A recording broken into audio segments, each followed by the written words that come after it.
Ça sera le nouveau Fipangras, comme je dis, quand vous étiez jeune. Tout le monde chez nous avait le Fipangras devant sa cour. C'est cet objectif que nous voulons atteindre. Que chaque Camerounais puisse, au lieu de toujours dire, buvez une bière. Désormais, est-ce que vous voulez un peu d'artémisia? Avez-vous déjà entendu parler de l'artémisia?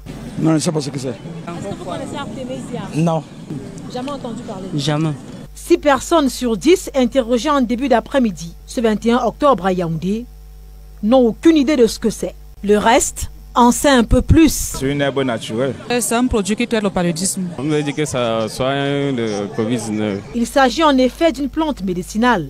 Ses vertus thérapeutiques font déjà l'unanimité bien au-delà de nos frontières, comme mesure endogène de riposte forte contre le paludisme et surtout le coronavirus. On a essayé chez les malades au mois de mars et on a réussi. Raison pour laquelle le Cameroun se lance dans la culture de l'artémisia.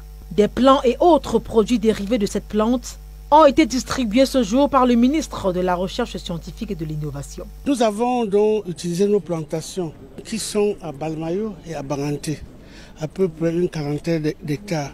Et nous sommes en train maintenant d'essayer dans toutes les zones agroécologiques de notre pays, parce que ça change peut-être un peu en fonction de la zone.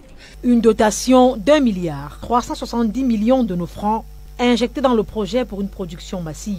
Vous prenez votre pot, vous plantez chez vous, après vous les redistribuez.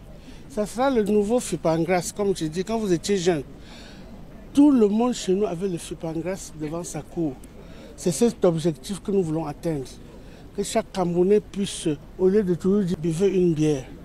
Désormais, est-ce que vous voulez un peu d'artémisia? Madeleine Chuente prêche par l'exemple en buvant une tasse chaude d'artémisia avec ses collaborateurs.